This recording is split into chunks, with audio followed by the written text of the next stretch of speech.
ओम शांति। आज हम 8/4/2022 की साकार मुरलियों से कुछ महत्वपूर्ण पॉइंट्स पर मंथन करेंगे, उसको समझने की कोशिश करेंगे। तो आज बाबा बोले, मीठे बच्चे, अपनी अवस्था अच्छी बनानी है तो सवेरे सवेरे उठ एकांत में बैठ विचार करो कि हम आत्मा हैं। हमें अब वापस जाना है, ये नाटक पूरा हो।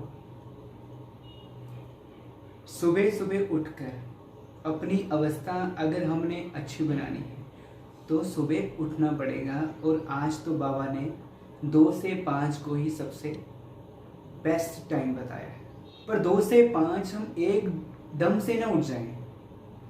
अगर हम एकदम से उठने लग जाएंगे ना तो ज़्यादा दिन नहीं चलेगा, उसके लिए तैयारी करनी पड़ती है।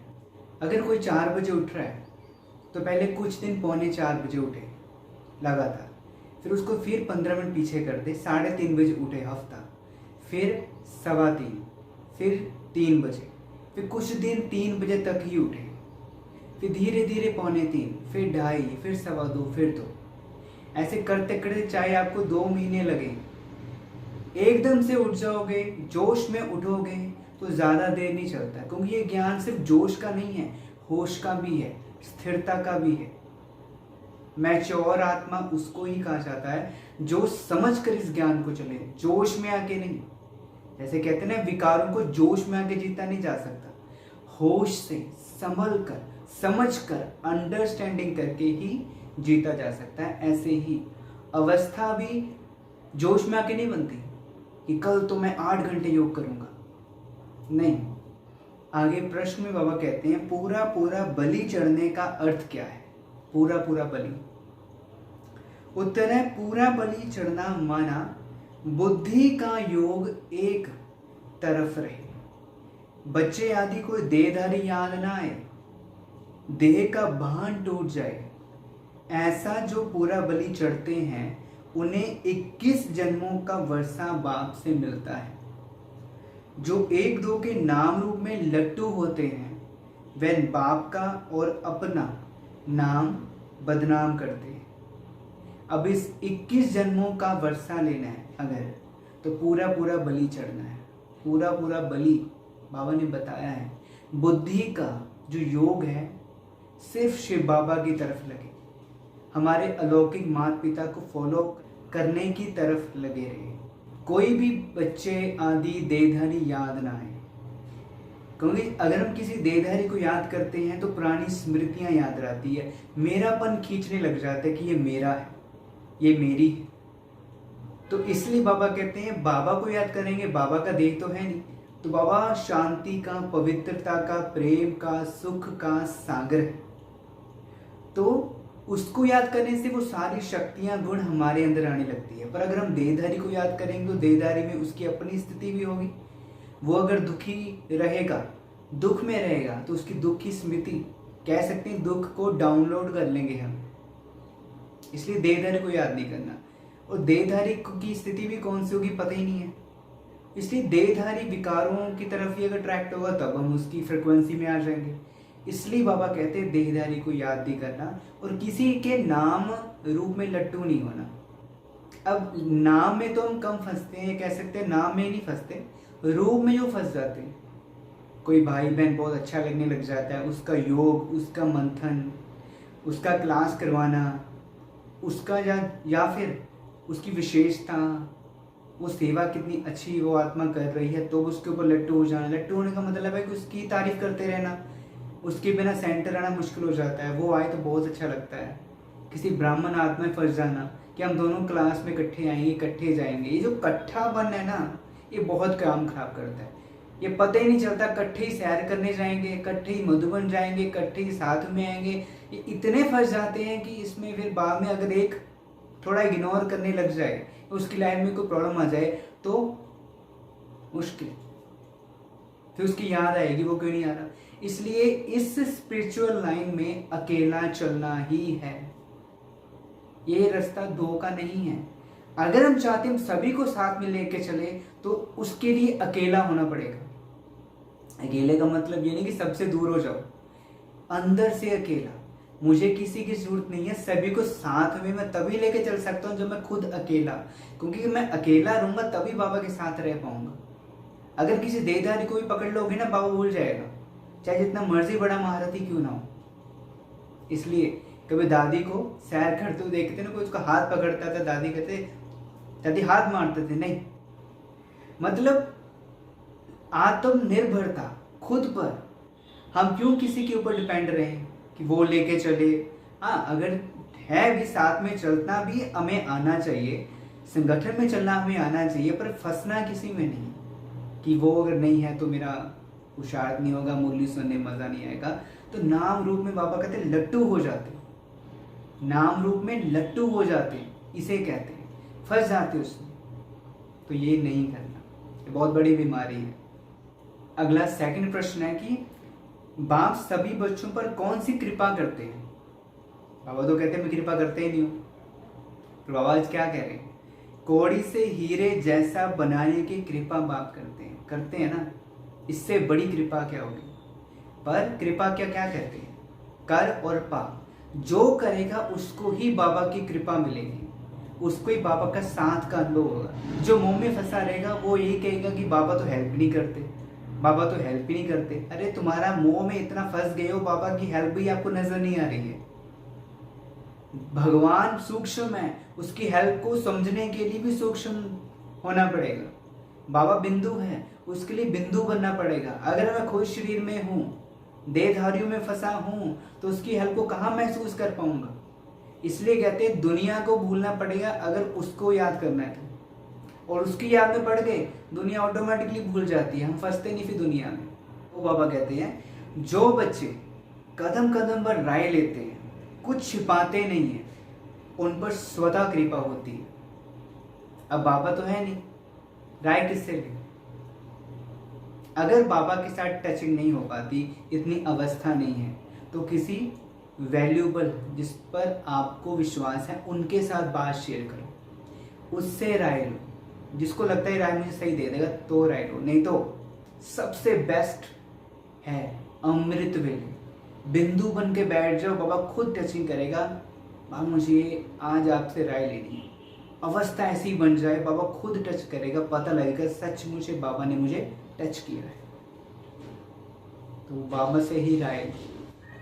आगे धारणा के लिए मुख्य सार में बाबा कह रहे हैं, फुल पास होने के लिए जो भी खामियां हैं, विकारों का अंश है, उसे समाप्त कर देगा। किसी भी बात का अहंकार नहीं करना। विकारों को समाप्त करने के लिए, खामियों को निकालने के लिए अंडरस्टैंडिंग, ज्ञान की गहराई में जाना पड़ेगा। उस विकार की गहराई में जाना पड़ेगा, मुझे ये क्यों सता रहा है। बाबा को अमृतवेला में बैठ जाओ, बाबा ये विकार नहीं छूट रहा, बताओ। बाबा कोई ना कोई डायरेक्शन दे दो, क्लासेस सुनो, योग की गहराई में जाओ, अमृतवेला बिंदु बनकर बैठ जाओ, नुमा शाख में बिंदु बनकर बैठ जाओ। पापा कहते हैं किसी भी बात का अहंकार नहीं रखना। अब अगर हम विकारों को जीत लिए, मतलब मुझे अपवित्रता नहीं सताती, तो इसमें भी अहंकार ना आ जाए। आपने प्रदर्शनी में की बुक में देखा होगा चित्र, काम क्रोध लोभ मोह अहंकार, लास्ट में अहंकार की पहाड़ी से गिर रहा है वो पुरुषार्थी, और सीधा गिरा कहाँ पे जाके, जमीन पे, मतलब जहाँ से स्टार्टिंग ही वहीं पर आ गई।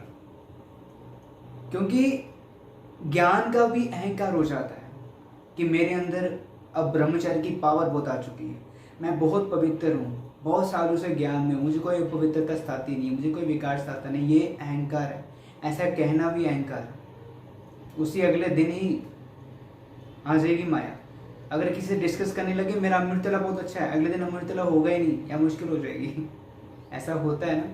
इसलिए अहंकार कभी नहीं सुनाना हम क्या कर रहे हैं। आगे दृष्टि बहुत ही पवित्र शुद्ध बनानी है, कभी भी किसी देहधारी के पीछे लटकना नहीं है, पूरा आत्म अभिमानी बनना है, आत्मा के अभिमान में रहना है। जो आत्मा के सातों गुण है ना, उसके अभिमान में रहना है, मतलब उसके गुणों को प्रैक्टिकल में धारण करना है।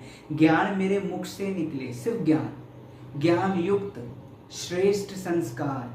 मैं जो बोलूं, दुनिया वालों से बात करूं, तो श्रेष्ठता दिखे। फालतू व्यर्थ बातें जो वो कर रहे हैं, मजाक में टोंट मार रहे हैं, वो ना करें। उनका जो चलना है मेरा वो ना हो जाए, चलना बैठना भी श्रेष्ठ हो जाए। तो बाबा कह रहे आत्म अभिमानी वो गुण आत्मा के मेरे व्यवहार में दिखने लग जाए। वो शांति, वो पवित्रता, वो प्रेम, वो सुख, वो आनंद, वो शक्ति सुमान में रहूं मैं, तो व्यवहार में ऑटोमेटिकली दिखेंगे। आगे बाबा वरदान में क्या कह रहे हैं? साइलेंस की शक्ति से बुराई को अच्छाई में बदलने वाले शुभ भावना संपन्न भव। बाबा कहते हैं जैसे साइंस के साधन से खराब माल को भी परिवर्तन कर अच्छी चीज बना देते हैं, रिसाइकिल कर देते हैं ना, ऐसे आप साइलेंस की शक्ति से बुरी बात व बुरे संबंध को बुराई से अच्छाई में परिवर्तन कर दो। ऐसे शुभ भावना संपन्न बन जाओ जो आपके श्रेष्ठ संकल्प से अन्य आत्माएं भी बुराई को बदल अच्छाई धारण करनी। अब मुझे देखकर कोई बुरी आत्मा भी अच्छाई में बदल जाए, उसके लिए पहले मुझे खुद को पूरा संपन्न बनाना है अच्छाइयों से। सिर्फ ज्ञान सुनाने में नहीं, वो ज्ञान जो मैंने सुनाया वो प्रैक्टिकल में दिखने लग जाए। अगर मैं झूठ बोल रहा हूँ और सुना मैं ये रहा हूँ कि झूठ नहीं बोलना चाहिए, तो प्रैक्टिकल में तो दिखेगा नहीं। अगर मैं सबको गुस्सा नहीं करना चाहिए पर खुद गुस्सा कर रहा हूँ मैं, प्रैक्टिकल में देखा नहीं, असर ही नहीं होगा। तो बाबा कहते हैं साइलेंस की शक्ति से बुरी बात व बुरे संबंध को बुराई से अच्छाई में परिवर्तन कर दो। किससे? साइलेंस की शक्ति। अब साइलेंस की शक्ति मतलब जब मैं आत्मा की स्थिति में रहती हूँ और परम धाम में बार बार जाकर अभ्यास करती हूँ, तो परम धाम में जाकर मैं अपने गुणों में टिक जाती हूँ। जब मैं आत्मा भी समझती हूँ तो आत्मा के गुणों में टिक जाऊंगी और मैं खुद गुण स्वरूप बन जाऊंगी। तो सामने वाली अगर बुरी आत्मा भी है, बुरी बात है, उसको भी बुरी बात को अच्छाई में बदल दूंगी, उसमें भी मैं अच्छाई ढूंढ लूंगी। जैसे एक होते हंस जो क्या करते हैं, पत्थर में मोती को ढूंढ लेते हैं। एक होते होली हंस, वो क्या करते हैं, अगर मान लो मोती है भी नहीं, वो बुरी को भी अच्छाई में बदल देंगे, उसमें भी मोती ढूंढ लेंगे। बुरी बातों में भी इसमें अच्छाई क्या थी, जिसको बाबा कहते हैं कि 99 भी अगर किसमें अवगुण हो, एक गुण तो देखो। तो बाबा क्या कहते हैं, हर एक की विशेषता देखो, हर एक को ये देखो, ये देवकुल की महान आत्मा, वो देवता है। तो अगर कोई बुरा संबंध में है, उसके अंदर भी उसकी विशेषताएं देखो कि इसके अंदर कोई तो विशेषता है। अगर कुछ भी ना देखे, ये बाबा ने सिलेक्ट किया तो कोई ना कोई तो विशेषता होगी जो मुझे नहीं दिख रही। तो ऐसा विचार, ऐसी स्थिति बनाओ तो ऑटोमेटिकली बुरी बातें और बुरी संबंध जो है वो ठीक हो जाएंगे। आगे बाबा कहते हैं नॉलेजफुल के हिसाब से राइट रॉन्ग को जानना अलग बात है। नॉलेज होगी ये गलत है ये सही है, पर स्वयं में बुराई को बुराई के रूप में धारण करना गलत है। राइट रॉन्ग का पता लग गया मुझे, पर खुद में बुराई को बुराई के रूप में धारण करना ही गलत है। इसलिए बुराई को देखते जानते भी उसे अच्छाई में बदलो। पता लग रहा है कि साथ में बहुत बुरी बात है, पता लग रहा है लड़ती ही रहती है, पता ये लग रहा है कि ये सभी में कमियां निकालती है, यहाँ की बात इधर कर देती है, मुझे डांटती रहती है, पर अगर मैं इसके अंदर कमियां देखने लग जाऊंगी, मेरे अंदर आ जाएंगी। मैं क्या देख रही हूँ, मैंने कौन सा चश्मा पहना है, मैंने अच्छाई का चश्मा पहनना है, मैंने उसके अंदर अच्छाइयाँ देखनी है। ये देखने की प्रैक्टिस करनी पड़ेगी। जब आप योग में बैठोगे ना, तब देखो उसको इमर्ज करके कि ये आत्मा ने मुझे डांटा, ये आत्मा ये कमी है, पर मंथन करो, याद में कुछ तो कम अच्छाइयाँ होंगी ना जो बाबा ने सिलेक्ट किया, मैंने तो नहीं किया। तो अच्छाइयाँ देखो, बहुत अच्छाइयाँ दिखने लग जाएगी, ऑटोमेटिकली चेंज हो जाएगा अपना संबंध। आगे बाबा स्लोगन में कहते हैं सहनशीलता का गुण धारण करो तो कठोर संस्कार भी शीतल हो जाएंगे। अब सहनशीलता का गुण धारण करने से कठोर संस्कार कैसे शीतल हो जाएंगे, क्योंकि सहनशीलता भी है, सहन शक्ति भी है। हम सहन कर रहे हैं पर अंदर तूफान चली जा रहे हैं संकल्पों के, और 10-15 दिनों के बाद बढ़ास ही निकल गई, पूरा वो फट गया, तो उसको सहन शक्ति थोड़ी कह सकते हैं, सहनशीलता थोड़ी कह सकते हैं। सहन करना मतलब मुझे पता ही नहीं लग रहा कि मैं सहन कर रहा हूँ, ये तब होगा जब मुझे ज्ञान का भरपूर गहराई में जाकर अनुभव होगा। मुझे ज्ञान मंथन कर करके पता लग जाएगा कि ये आत्मा क्यों ऐसा बोल रही है। मेरे कर्मों का हिसाब किताब एक तो, दूसरा संस्कारों के वश है, और मैंने क्या करना है, सहन शक्ति, सहन की देवी बनना है, सहनशीलता बनना है। तो जब सहनशीलता मैं ही हूं, मुझे ही देना है, उससे मांगना नहीं, मुझे ही देना है, तो मेरे संस्कार और उसके संस्कार कभी अटैक नहीं करेंगे, कभी टकरा नहीं पाएंगे, क्योंकि मैं सहनशीलता की देवी हूं, मैंने सहन करना है, वो मुझे जितना मर्जी बोलती रहे आत्मा। तो बाबा कहते हैं उसे धारण करो, तो कठोर संस्कार भी शीतल हो जाएंगे, एक तो मेरे, एक तो सामने वाले के। इसके लिए योग, मैं सहनशीलता की देवी हूं, उससे शक्तियों की किरण निकल पूरे कर्म इंद्रियों में जा रही है, मेरी एक एक कर्म इंद्रिय शीतल होती जा रही है। मेरी जीभ जो टेस्ट के पीछे भाग रही है अब नहीं भागती, मेरी आंखें जो देहों को देख रही हैं अब नहीं देखती, मेरे कान जो व्यर्थ में सुनती है अब नहीं सुन रहे। मैं आत्मा राजा हूँ और सहनशीलता मेरा गुण है।